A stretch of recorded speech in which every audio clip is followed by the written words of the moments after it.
Hello and welcome to this video on the content of hops. Or is it the contents of this video is the contents of hops? If you drink a beer, one of the defining characteristics is the presence of a rather bitter flavour, along with several aromatic compounds that are derived from hops. In traditional German beer purity law, all you're allowed is your grain, water and hops, as the yeast is naturally sourced. In less restrictive laws, things are a bit more creative, but they always retain the hops as a core ingredient. This raises a simple question of what is in hops that makes it practically universal. First, a brief point. There are a wide variety of hops. Some are a singular cultivar, some are hybrids, some are bred over time, some are otherwise bred by creating hybridized variants of different strains and then crossbreeding those again, and so on and so forth. Despite this, the difference is not so much in the hops themselves, but the contents of each cultivar that is important. The key components that are going to change between are going to be the alpha acids, beta acids, and essential oils. Individually, they will alter the flavour, aroma, and bitterness of your beer, and that is what most hops varieties will be focusing on. How to get more of one, less of the other, and possibly one or more other essential oils that contribute more to an aroma or taste in a particular way. To start with, the alpha acids. Not the alpha as in modern charlatan dating scams or self-defeating pickup artist courses. No, here alpha is a reference to chemistry. Again, not the dating kind. But don't fear just yet, the chemistry will be kept to a minimum to avoid unwanted flashbacks to your high school, college, or university days. And just know that alpha refers to the direction of the molecule to make life simple and easy. Alpha is one direction, beta is the other. In overly simplified terms. And when you buy hops, you're typically going to get a, let's say, label on it. And that label is going to tell you the alpha percentage. Depending on how your label's listed, it may just come up as AA percentage, or it may say something like alpha acid, or it may list particular kinds of alpha acids particularly. No matter what it is, it's basically telling you if you were to take the current, let's say, a bag, box, or whatever it is your hops have come in, and you were to separate it out into its component parts, what percentage of that would be the alpha acids that you're interested in? Now, typically speaking, this is going to be dry weight, so just be aware of that if you have fresh hops, but nonetheless, it's going to be a much easier way to understand this. These mostly comes down to the fact that you can reliably say, if I buy X amount of this and it's dry, I know that so much of it will be this thing. Now, if they're fresh, you're going to have to vary that based on the moisture content and certain other factors that make it far more complicated, which is one reason why dry hops are generally preferred in some respects. These alpha acids are going to be summarized, and that isomerisation is basically a chemistry process which, for the sake of keeping this brief, we'll skip over. But that occurs during the boil phase of your brewing. Now, the majority of the bitterness you're going to experience in your beer at this point is extracted in these alpha acids, and typically speaking, and there's some variation, it's generally going to be listed as an IBU, so the alpha acids nearly always directly correspond to how many IBUs will be generated in your particular recipe. Of course, it's never quite that simple, and so you'll have things like what hops you add, the boil time, the hop quantities, and the kinds of alpha acids that have been extracted that affect the number of IBUs that are generated. But despite this, your alpha acids are the primary source of this bitterness, and that bitterness is essential to counteract a lot of the sweetness from the malt. There are a range of, let's say, compounds that are what are considered alpha acids. Now, humulone is one of the bigger ones, but there are 5. The 5 being your humulone, cohumulone, adhumulone, prehumulone, and posthumulone. And none of these are particularly funny, despite the fact that they come very close to being humorous. What is important is that all of these alpha acids get turned into another form, which is called the iso-alpha acid, and that particular form is what's soluble in water, and therefore soluble in beer, because, well, beer is mostly water. When we look at the 5 particular forms of alpha acids, they're all largely the same, just with slight changes in their structure. More or less you can think of them as all being basically the same thing, just little quirks in them. And no doubt there is a biochemist out there who is really into beer who is currently screaming at us, but for the sake of keeping this simple, let's just stick to that. Cohumulone and humulone will make up the vast majority of what you find, again with some variance between different cultivars of hops. They'll generally make up between 20 and 50% of the alpha acids. Humulone will make up between 10 and 15%, although again a lot of variance based on the cultivar, and of course the remainder will basically be made up of prehumulone and posthumulone. despite that you basically have 2/3 of it made up from adhumulone, humulone, and cohumulone. So you can understand how important those three are, and they're ones to be particularly mindful of if you can find a fairly stable cultivar. We will say this just to satisfy the, let's say, obscure and rare biochemist who might see this video.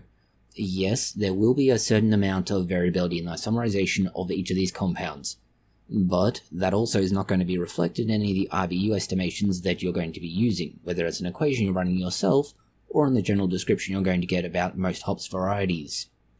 What will show up as a general rule again is that the more aromatic your hops are, the less cohumulone they tend to have. Now, that does mean that that large percentage, that 20 to 50%, will be then made up by humulone, but overall it's not a huge loss as you get similar results. Just be aware of the fact that a lot of the times if a particular recipe calls for a certain kind of hops, it's calling for it because of something like that. That is, the cohumulone might be lower to allow for greater aromatic activity. And now for the other side of the coin, or would it be a chemical reaction? Well, it's beta acids, so alpha, beta. We don't want to try and go down the pathway of bad jokes, but we will. And don't worry, the chemistry jokes will continue, they're just going to cause a reaction. Was that not corny enough? If so, let's hop onto the topic of beta acids. The beta acids in hops, just like alpha acids, are going to vary considerably, and as such, it's something to be very much mindful of.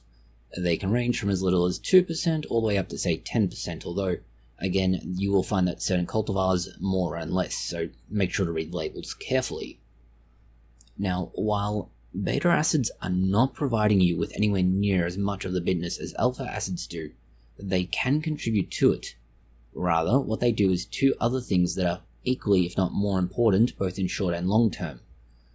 One of the things is that they will oxidize over time. Now, this is helpful in that it provides a certain, let's say, more subtle and smooth bitterness. But it also provides antimicrobial properties in your beer the entire time, which also protects it from spoilage, which is one of the reasons why hops were used for a very long time to keep beer stable. But the other thing to note here is that because they don't contribute as much to that immediate heavy hitting and hard bitterness that the alpha acids do, you have to wonder, why? And the answer to that is they don't go under the isomerisation process that the alpha acids do, and that's why they don't contribute anywhere near as extensively to that bitterness. They will contribute to flavour, but not IBUs.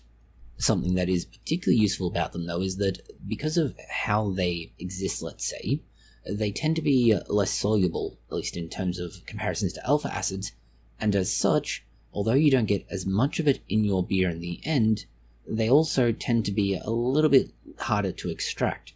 So although there's less of it in the, let's say, hop itself, you do instead get that nice balance of between alpha and beta amounts simply because they're more difficult to extract out. The upside to that is that other than the fact you get a better balance is that they are more stable in some respects. Well, they're stable up until you introduce them to atmospheric or even just dissolved oxygen in your beer, because that's when they start to undergo oxidation. Now, oxidation in this case is actually useful. It's because it releases a range of aromatic compounds. These aromatic compounds may not be things you immediately think of or know the name of, but once you smell them in just a beer, you'll go, oh, that's what that is. You have things like geraniol, lenol, and citronellol. The aromas are basically floral, spicy, citrusy, and fruity. Your standard things. The ratio between your alpha and beta acids is very important for a lot of things. Not so much because the actual ratio is so important, but generally speaking, the more beta acids you have, less alpha acids, and the more alpha acids, less beta acids you have, which is why different ratios of different hop varieties are often used in different beers. If you are going to be, let's say, creating a beer with a very sweet taste, you might instead choose to add a lot more alpha acid containing hops to try and balance out that sweetness.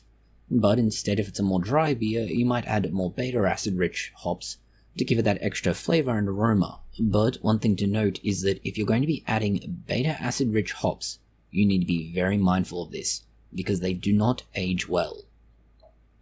It's important to remember that beta acids, because they will oxidize and they will change over time, will become significantly more bitter by comparison to alpha acids over time. Understand this is a relative difference, so the impact of beta acids and bitterness is significantly more over time than alpha acids is. The last major component we have to talk about are essential oils. And not that weird thing the person you know from high school who suddenly contact you on Facebook wants to sell you. No, we mean essential oils essentially in the terms of it's a pure oil you can extract from the hops plant if you're so inclined. It's distinct and separate from the alpha and beta acids. Where alpha acids will provide bitterness, and the beta acids to some extent will provide volatile aromatic compounds and flavors, the oils really do only provide aromatics. In terms of the actual effect you're going to get and the kinds of compounds that are responsible, you have the vast majority being various kinds of hydrocarbons. Most of these are going to be unoxygenated, and a tiny fraction are going to have sulfur in them. Now, depending on what it is you do with the beer in the long term, these ratios may or may not be important because the sulfur has some rather untoward results if it gets free, and mostly it smells like rotting eggs. The oils you're going to have to be particularly mindful of when you look at hops are going to be one of roughly 4 to 5 kinds, although we'll touch on the 4 main ones here. You have micrine, humulene, caryophyllene, and farnesene. These do sound like weird names that you might find in, say, a fantasy setting, but no, they are actually the names of the hops, oils. These oils are also what you're going to find as a sort of a resin or a wax in the hops cone when you're trying to handle it. It's one reason why if you handle hops, and at least a reasonably large number of them, you'll find that your hands get this almost sticky, waxy feel to them. These are the sorts of things you've now got your fingers covered with if you've been harvesting hops.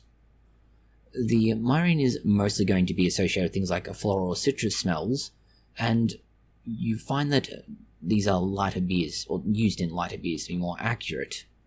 Your humulene is your second most dominant, let's say, oil, although it's very questionable to describe it that way. It's going to be contributing things like wood, spice, and herbal characteristics. The third most common form of oil, let's call it, is the caryophyllines, and they're normally much lower in concentration, but they will also contribute woody and herbal aromas. One particular use for them is if you're, let's say, trying to use a more earthy beer, or at least a more earthy aroma, let's call it, although it feels like we're being rather pretentious. The final is going to be farnesene, and this basically makes up the final trace amounts of oils you'll find in your hops. They can occasionally make up to 10%, but typically you'll find it at less than 1%. Because it's at a very small concentration, you would think it doesn't do a lot, but it is very potent. But it also contributes to that woody or herbal characteristic scent. In terms of the core aspects of hops, these are going to affect your beer both in the short and long term, as what we mentioned are the key players. The contents of the hops will mostly focus on the balance of these 3 components, with the alpha and beta acids being quantified, while the essential oils are qualitatively described using words like citrus, woody, herbal, floral, and spicy. You'll have to experiment a little bit to decide exactly how those qualitative descriptions actually play out for you. Beyond everything else we've mentioned, there are a couple of, let's call them extra details, on the inclusions of hops that do need to be described, and it mostly comes back to that resin we mentioned. That resin is that thing that gets on your fingers and it's all sticky and weird and very uncomfortable if you've been handling hops. This, let's call it a hop resin, it comes out of the lupulin glands of the hops, and basically you find those more or less directly near or as part of the flower bud. It's, for all intents and purposes, a concentrate of the flavouring and bittering agents you would otherwise be adding to beer. That resin's not just made up though of alpha and beta acids and the essential oils. There are a few other compounds and B vitamins in there. You'll also find that if you were, for whatever strange reason, using hops as a dietary or health supplement, the resin is oddly rich in trace amounts of minerals and vitamins such as magnesium, potassium, and B vitamins. It's important to note that this is a resin, and as such, it's not going to be able to as readily dissolve, or at least combine with water. That's one reason why the use of sugars and similar is particularly important. These make it much easier to sustain the emulsion, that is, the mixture of these resins which are an oil, and water. It's also important to note that if you're harvesting your hops, you need to get the very bottom of the hops cone at the same time as everything else. The leaves are useful as they do have some of the flavour in it, but a lot of the flavour will come out of this resin, and that's contained in those lupulin glands that are found at the very bottom of the cone. This includes various oils and similar we haven't gone into detail here, such as monoterpenes and sesquiterpenes, along with other aromatics. If you were, for whatever reason, stuck in trying to get the absolute maximum possible productivity out of your hops, and for example you've been harvesting it yourselves, you can get a little more productivity I'm not just taking the hop's cone and those lupulin glands as well, but also the stem and bracteoles of the hop cone. That is essentially the small twiggy part that comes out of the bottom of that hop cone. These have some of these same oils and similar in it, which means you could theoretically get a little more out of it, but you will also be theoretically contributing more plant-like flavor to your beer, which is a bit of a trade-off. But if you've dried it appropriately, you might be able to get away with this. This is what is in hops that makes them not only so bitter, flavorful, and aromatic, but also a pain if not well handled from start to end. They can turn an okay beer into a hot mess of conflicting flavors and aromas, or worse yet again, it can also take an otherwise mediocre beer and elevate it to a whole new level, both good and bad. Thank you for watching this video. If you have found it interesting, consider liking, sharing, and subscribing, and please do post any comments, questions, or suggestions that you have below.